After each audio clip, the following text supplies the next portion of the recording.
How Therapy Speak Turned Victimhood into Currency, an essay by Matt Ruby. That's me.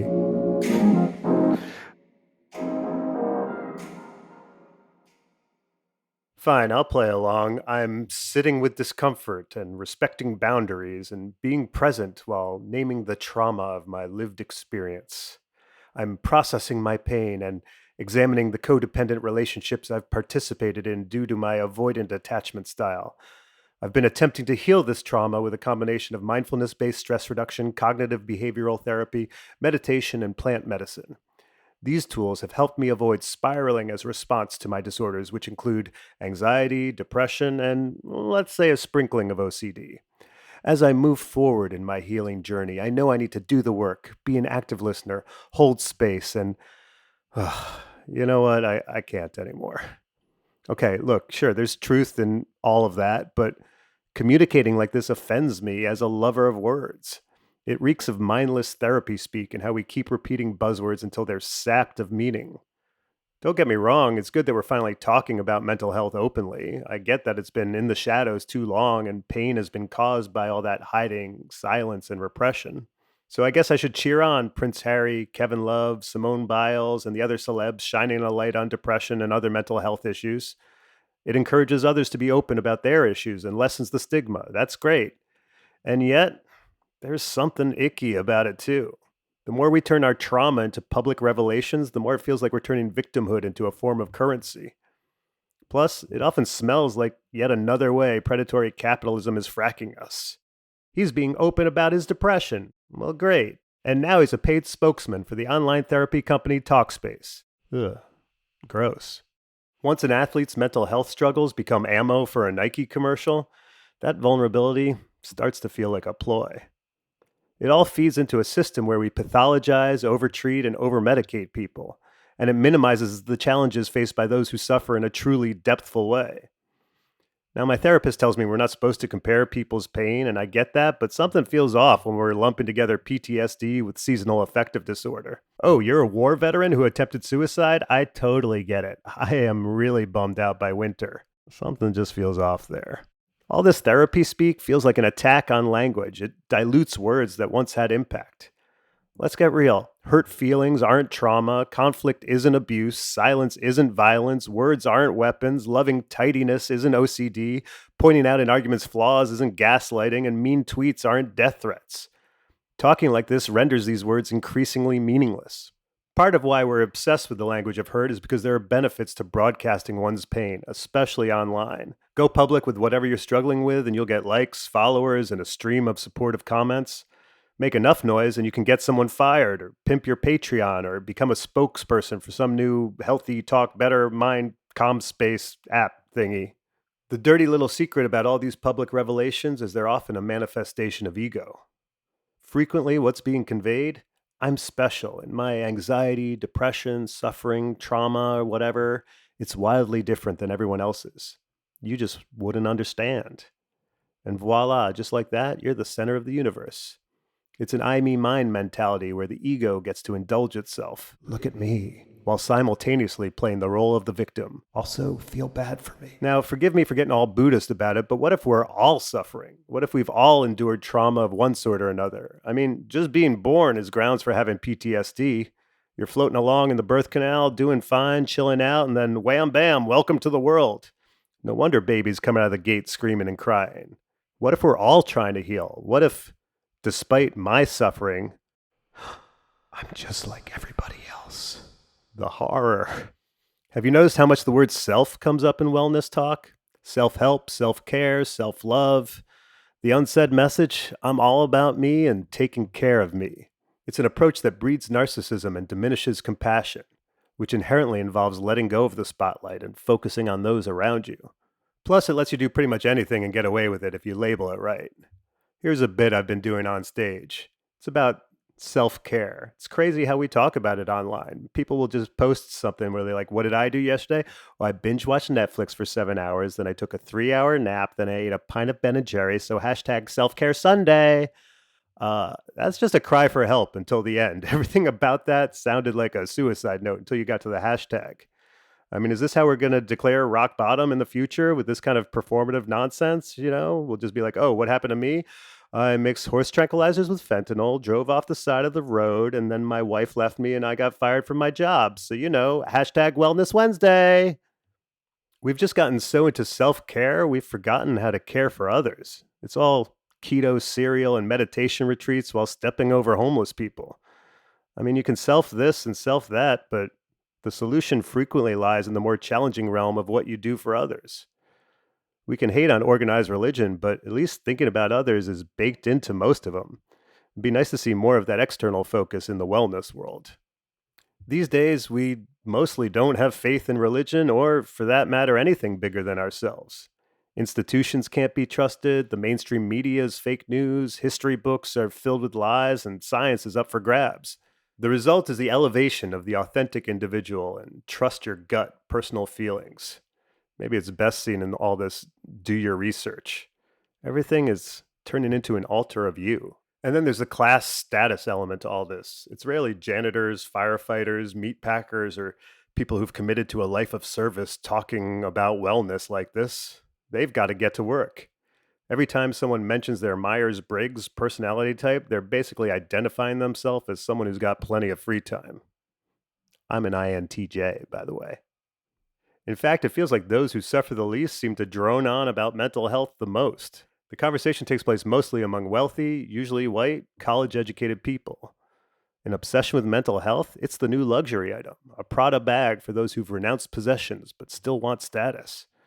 The real question I always want to ask these folks: how do you afford your therapy lifestyle? So, what's the right way to be compassionate? Here's Buddhist nun and scholar Pema Chodron on something called idiot versus wise compassion. The quote starts: idiot compassion refers to something we all do a lot of and call it compassion. In some ways, it's what's called enabling.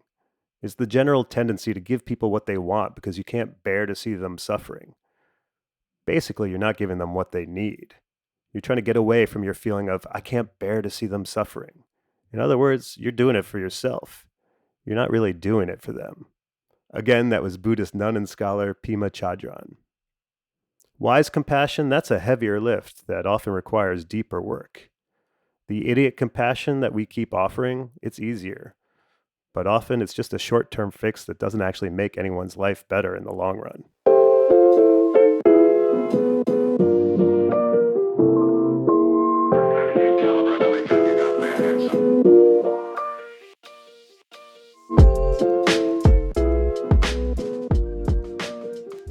And now let's welcome producer Jeremiah McVeigh. Hey, Jeremiah. So I feel like this is the essay that you've done so far for this podcast where maybe I feel like in my head I have the most pushback. Sure. But we'll see how it all comes together. Okay. But one thing I just wanted to bring up was that when we started to work together on a previous project, the reason I had originally invited you to be a part of that project was I believe it was in the context at the time of some older comedians like Bill Maher and Jerry Seinfeld, I want to say, maybe some others, were kind of up in arms that kids on college campuses weren't as receptive to them as they would like them to be, or to comedians generally, certain comedians, not all, I'm sure. And you had something that you posted on Facebook or Twitter or something, basically saying like maybe they need to keep in mind that usually the college kids end up being right in the end. Yeah, there's rarely been a time in the past where college kids all agreed on some, moral or civil rights issue, and then 20 years later we're like, well, they were wrong, they were off base. It's usually like, oh yeah, they're just sort of predicting the future. Right. So based off of that, I find a little bit of your narrative here not confusing, but like I'm just maybe slightly surprised by it sometimes. I mean, I understand it. I understand the arguments you're making, but like I think there's an element of it to me that I have a similar kind of opinion about, or maybe another way of putting it is like for most of the time when people are dealing with something, whether it's in public, even if it shouldn't be, or whatever, I'm usually like, whatever you got to do. I don't need to pay attention to it necessarily, and so I'm kind of the like I'm just going to walk past this and not engage mode if it's something that I feel like is quote unquote inauthentic or just a bit much. But I don't know. I feel like especially in this day and age, we got broken by the internet and technology, and so it makes a certain amount of sense that people are kind of in some haphazard ways trying to use that same thing that broke them to find some sort of fix, if that makes sense. Of like reaching out to people over social media channels or whatever. I'm not saying it's the best mode. It's not something I tend to like to do, but I'm not going to also say that I haven't like posted about something that was happening to me in my life at times, because it was just the easiest way for me to let people know about it, who I wanted to let know about it. Well, I think you're tapping into something with bringing up technology and social media and smartphone addiction as something that really cracked us as a society and as Hmm. individuals in a way. And I think a lot of this, first of all, the performative aspect of, mental health stuff and wellness that's happening right now is in response to, like, it is oftentimes a good way to get clout online, to Hmm. promote a new album, to sell a book, to, and then on a smaller scale, just to have people pay attention to you, even if you're just, some younger person in high school or college or wherever else. And it's not just young people. I think older people are also increasingly in this mode. But I think there's something about the I am so unique and I am so special that ties in with what technology has done to us, which has helped us all exist in our own bubbles and live in sort of this confirmation bias world of just everyone telling us we're right and that, we're unique and we're special. And we have, like, I would say smartphones are sort of ego building devices that, sort of shut out the rest of the world and just, increasingly enable us to live inside our own bubble and sort of world of confirmation bias. And I think that's part Hmm. of what you're seeing in the way a lot of people are uh, diagnosing themselves and talking about what's wrong with them. And, the fact that, what is it, 30 to 40% of people in this country are now on different forms of, pharmaceutical pills for brain disorders. And it's like, okay, did our brains all break at the exact same time? Did we all have, like, massive brain chemistry issues, or has something in our society sort of enabled us to, like, see ourselves as damaged or broken and unique in this way? And so I think I'm just trying to sort of bring in that mode of examination to it. I certainly, if people are suffering, and need help, I'm not trying to, tell them they're wrong or stop them from getting it. But I just think uh, at some point it's wise for us to, instead of constantly labeling our own minds as disordered, to examine whether it's our culture that's disordered, whether it's our environment that's creating a lot of these feelings, as opposed to us being, like, each as individuals so unique and special and having some problem with our brains that no one else can understand or has, which I think oftentimes is, like I said in the essay, a manifestation of ego. I don't know. I always just feel weird trying to police what other people should be talking about in the world, is where I come from on it. And again, like if I see someone doing it in what I think is kind of an icky way, like it puts me off, and I'm sort of like, well, I'm not gonna listen to this person anymore, or I'm gonna like go somewhere else to read something else.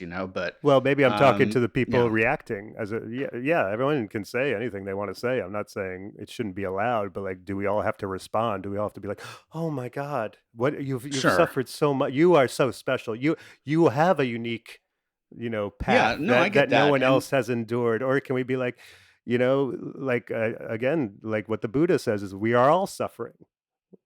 That is our natural state of being in the universe, is to live with suffering and angst and trauma. And now the question is, how do we want to respond to it, and what is our way of navigating it, as opposed to, being attached to it and being like, identifying it as who we are, and, demanding that the rest of the world treat us in accord with that view. sure. Well, here's maybe another potential piece of this. Sometimes I think people like kind of put it on you. Like I've been in the situation before where like I've had something happen in my life, and I kind of broadcast it out there just because it's like the easiest way for me to kind of give people an update. And then sometimes I will get like responses that just make me feel weird.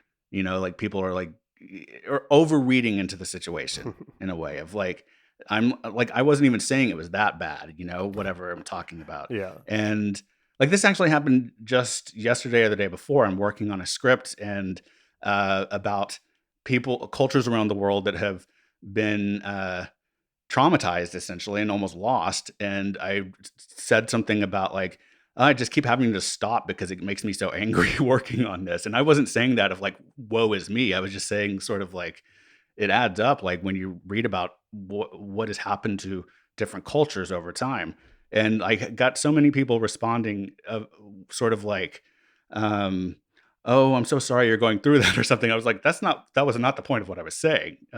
So I don't know. Well, I think sometimes people interpret incorrectly too. well, I think we go back to what technology and social media does. It breeds this whole sort of performative aspect of things Hmm. of like, oh, you're posting something like this. This is kind of sucky to be going through all this, and then people are like, oh, I hear your pain. I want you to know you've been seen, and like this and that, and like we're all just sort of like in this mode of like. Also, the algorithm really likes it. You want to get the most views on something. Right. Post about your trauma. Post about like your suffering, post about someone who's died or that you've lost, or how you're going through divorce or whatever else it is, or your disorder. Then you're going to get like the spotlight will shine upon you. You will receive all this, these compassionate responses. You will get all these likes, and you will be called brave. And like, think about where the incentives lie, as opposed to someone who's like instead trying to process whatever they're going through and get better and not perform it and not put it out there in some public way, but instead is doing the work in a more internal private way. And how much our society isn't incentivizing that. Well, is there anything you want to end on here? No, I mean, I appreciate the pushback, and I get that. Like, I've gotten in quote unquote trouble for articulating these views before, and I understand that. Like my. That's why I like that wise compassion versus idiot compassion notion Hmm. so much, because I think it gets at something which is like, how are you really helping people? If you're just yes anding anything that they say and telling them they're right. Are you really helping them? Are you giving them what they need, or are you just giving them what they want and what's the easiest path out for you? And I think that's something for all of us to consider when we're dealing with the people in our lives. What's the most depthful, like really compassionate way to interact with someone? Is it just agreeing with them and telling them they're right, or is it sometimes pushing back?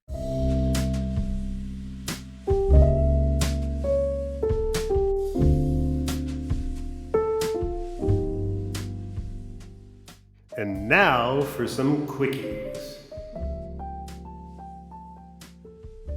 The notion of an Irish exit just makes me think Irish people are really polite. Thanks for not making it all about you, Irish people. I prefer home improvement videos to cooking videos because the guy teaching you how to fix a sink never has to tell you about his life history. It's never, before I show you which wrench to choose, let me tell you about my grandma's hometown in Sicily. Here's a life hack. Never take any advice from someone who spends hours every week talking into a microphone. Howard Stern, Joe Rogan, Rachel Maddow, it doesn't matter who they are. At that point, their lives are about filling airtime, not being right. Huh. Wait a second.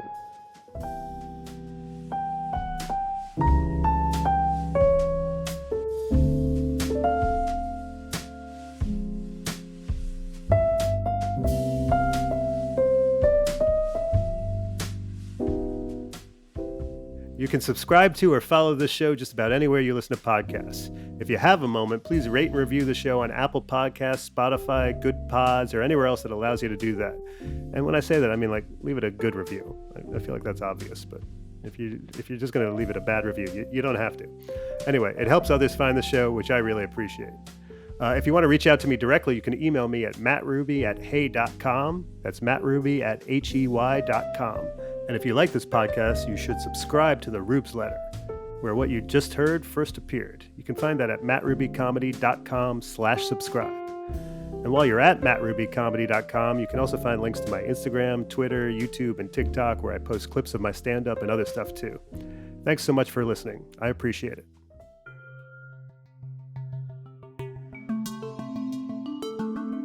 podcast is produced by Stereoactive Media.